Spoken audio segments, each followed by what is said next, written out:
Twongeye kubasuhuza mu izina rya Yesu Kristo. Amahoro y'Imana n'ubuntu bwa Mwuka Wera reka bukomeze bubabeho. Icyubahiro cy'Imana gikomeze kibaganze kandi imbaraga z'Imana zigaragarire muri mwe. Tubifurije ikaze mwebwe mwamaze gukora subscribe. Imana ibahe umugisha.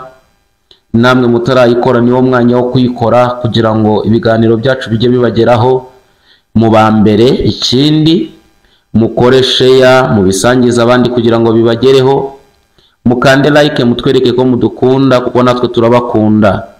Ikindi muduhe ibitekerezo byanyu muri comment kugira ngo natwe tumenye ibyo twakora, ibyo twakosora ndetse n'ibyo twakongera cyangwa se ibyo twagabanya muri uyu murimo w'ivuga butumwa dushoreye. Imana y'amahoro ikomeze kubagirira neza kandi Imana ikomeze kubaha umugisha. Uyu munsi tugiye kuganira ku ijambo ry'Imana riri mu gitabo cy'ubutumwa bw'Yesu bwanditswe na Yohana. Ibice byaho ni kimwe. Ubutumwa bw'Yesu bwanditswe na Yohana igice kimwe. Turasoma duhereye ku murongo waho wa 12 ndetse n'umurongo wa 13. Ubutumwa bw'Yesu bwanditswe na Yohana igice kimwe, umurongo wa 12 ndetse n'uwa 13. Haravuga ngo icyakora bamwemeye bose bakizera izina rye, yabahaye ubushobozi bwo kuba abana b'Imana. Abo ntibabyawe n'amaraso cyangwa n'ubushake bw'umubiri cyangwa n'ubushake bw'umugabo, ahubwo babyawe n'Imana. Imana y'amahoro ibagirire neza. Inshuti yanjye, nta kindi gitumye nongera kuza kukwibutsa no kukubwira ko uri umwana w'Imana. Ijambo ry'Imana mu butumwa bw'Yesu bwanditswe na Yohana riramanutse riratubwira ngo icyakora bamwemeye bose bakizera izina rye, yabahaye ubushobozi ntabwo ari ubwo kwitwa ahubwo ni ubwo kuba abana b'Imana. Bivuze ngo kumwemera ni kimwe. Iyo wamaze kumwemera uhita wakira gukoranwa, uhita wakira systeme y'ijuru, uhita wakira gahunda z'ijuru. Umuntu wemeye Kristo ahita yakira buri gahunda zose za protokole ziba iz'umwuka. Ntabwo biba bikiri intambara, ntabwo biba bikiri gukorera Satani, ahubwo ukorera Imana, izina ry'Imana rigahabwa icyubahiro. Ijambo riratubwiye ngo abamwemeye bose bakizera izina rye, yabahaye ubushobozi bwo kuba abana b'Imana. Ndagira ngo nongere kukwibutsa ko uri umwana w'Imana mu nzira zose, mu byo watekerezaga byose. Uri umwana w'Imana. Nubwo wabonaga ubukene bukwisha, ariko uri umwana w'Imana. Reka kwikuraho iyo identite y'ijuru. Umva ko uri umwana w'Imana muri buri kimwe cyose. Uri umwana w'Imana.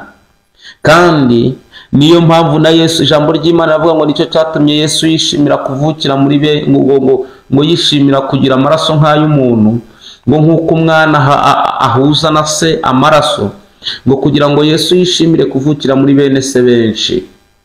Imana y'amahoro ishimwe kandi Imana ikomeze kuganza. Nubwo nta buryo, nubwo nta nzira, nubwo nta bimenyetso bifatika ufite, ariko ntabwo byagukuraho kuba umwana w'Imana. Uri umwana w'Imana, abadayimoni babishaka batabishaka. Uri wo mu muryango w'Imana. Imana yarakubyaye, ugirana isano na Yesu. Imana ishimwe kandi Imana ihabwa icyubahiro. Bibiliya iratubwira ngo icyakora bamwemeye bose ngo bakizera izina rye, ngo yabahaye ubushobozi bwo kuba abana b'Imana. Umurongo waho wa 13 uravuga ngo abo ngabo ntabwo babyawe n'ubushake bw'umubiri ngo cyangwa n'amaraso cyangwa n'ubushake bw'umugabo cyangwa umugore, ngo ahubwo abo babyawe n'Imana. Imana y'amahoro ishimwe, Imana ihabwa icyubahiro. Uri umwana w'Imana, niyo mpamvu abadayimoni bakurwanya. Ijambo ry'Imana riravuga ngo ibyo abamarayika bo yarabivuze ngo ihindura abamarayika bayo kuba imiyaga, ngo ariko ngo twebwe abagaragu bayo duha kuba indimi z'imiriro. Uri umuriro, uri ikirimi cy'umuriro muri iyo business urimo, muri yo set ukoreramo. Ihanurira ubwira abadayimoni ngo ndabatangariza itangazo ko ntakiri mwene wanyu, ntabwo ndi mwene wanyu, nta sano dufitanye. Mwe muri imiyaga, ngewe nkaba umuriro. Ubabwire, ubatangariza, ubakura inzira ku murima. Ntabwo uri umuyaga ahubwo uri umuriro. Ole sandole boshike satrobenivo. Icyakora bamwemeye bose bakizera izina rye, yabahaye ubushobozi bwo kuba abana b'Imana. Imana y'amahoro ishimwe, Imana y'amahoro ihabwa icyubahiro. Haleluya. Kandi niba papa wawe ari Imana, ntiwongere kugira ibibazo, ntiwongere guhangayika, ntiwongere kuvuga ngo bizanyura he, ntiwongere kuvuga ngo bizaca he, kuko Imana iri mu ruhande rwawe, umubisha wawe ntaho yaturuka. Niba Imana iri mu ruhande rwawe, umubisha wawe ntaho yaturuka. Imana y'amahoro nishimwe, Imana y'amahoro nihabwe icyubahiro. Iduhamagara niyo kwizerwa. Iyo yatanze umwana wayo, uyu mwana wayo niwe muhuza wayo n'abantu. Ijambo ry'Imana riravuga ngo bwitimanye umwana wayo, ngo mbese izabuzwa n'iki kuduha ibindi, ikamuduhana n'ibindi byose. Niyo mpamvu icyambere gikuru nuko turi abana b'Imana, kandi iyo wamaze kuba umwana w'Imana, imirimo n'ibitangaza birakoreka, icyubahiro cy'Imana kikagaragara, ubwiza bw'Imana bukaganza, imirimo n'ibitangaza bikagaragara, ubwiza bw'Imana bukakubaho, ibyo wabonaga bidashoboka bigashoboka. Nuko uri umwana w'Imana. Iyo uri umwana w'Imana ukaba wizeye ko so afite imbaraga, nta kintu na kimwe kiguhangara, nta n'ikigutera ubwoba. Umunsi umwe ngo umwana yagiye gutega indege, ngo ariko uyu mwana akaba afite se w'umupilote.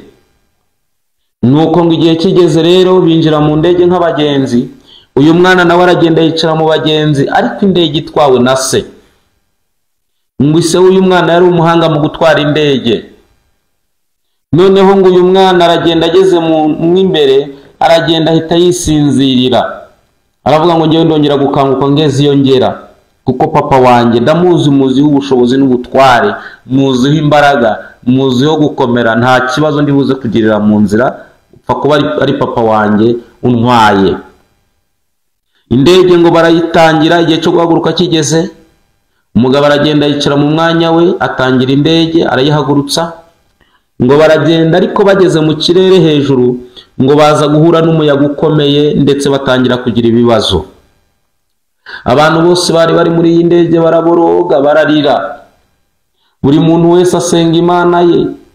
Abantu bararira, baravuga ngo ntabwo bishoboka, turapfuye, turarangiye, turashize.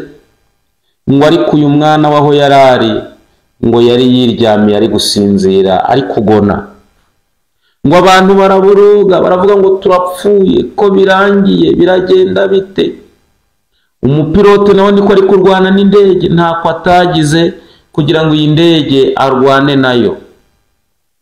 Ariko ngo abari bicaranye n'uyu mwana barangije baramureba, basanga wari isinziriye. Ngo baramwegera, bamaze kumwegera baramukangura, baramubwira ati ariko wowe bite byawe? Ni gute tugiye gupfa? Ni gute dushize? Ni gute turangiye? Wowe ukaba wiryamye uri gusinzira? Ni ikihe kintu kiri gutuma ugira ibitotsi? Ibi bitotsi byawe biri guturuka he? Uyu mwana arababwira ati ariko mutere gukomeza no kunsakuriza, mutere no gukomeza kumbwira ibintu ntazi. Baramubwira ngo ni ikihe kintu wishingikirije? Arababwira ati ndabiyamye rwose, mumbabarire, ntihagire umuntu wongera kunkura mu bitotsi. Baramubwira ngo tubabarire utubwire, ni ikihe kintu wishingikirije? Ni ikihe kintu gitumye twebwe tuboroga dutaka, ariko wowe ukaba uryamye ufite n'ibitotsi, ndetse ukaba utanashaka no gukanguka, kandi uri kureba tugiye gupfa ndetse tugiye gushira? Mwana arababwira ngo ngenda babwije ukuri, ntimwongere kumbwira ubusa.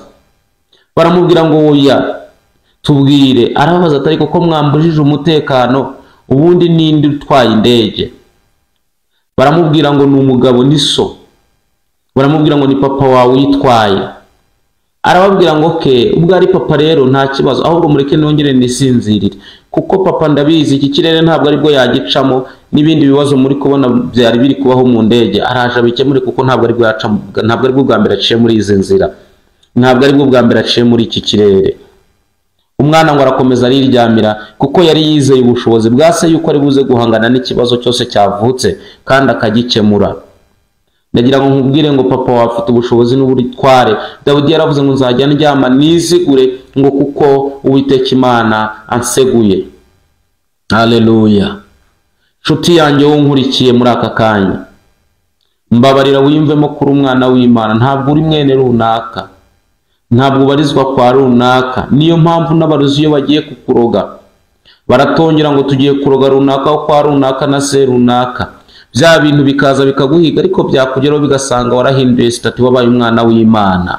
Niyo mpamvu uramye, niyo mpamvu utamwara, niyo mpamvu udakorwa n'isoni, nuko wamaze guhinduka umwana w'Imana, wamaze kuba umwana w'Imana.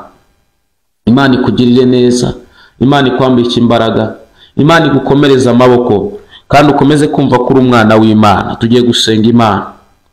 Data, mu izina rya Yesu Kristo, urakoze ko tutabyawe n'amaraso y'umubiri cyangwa n'ay'umugore nawe cyangwa n'ay'umugabo, ahubwo twabyawe nawe n'amaraso yawe y'igiciro.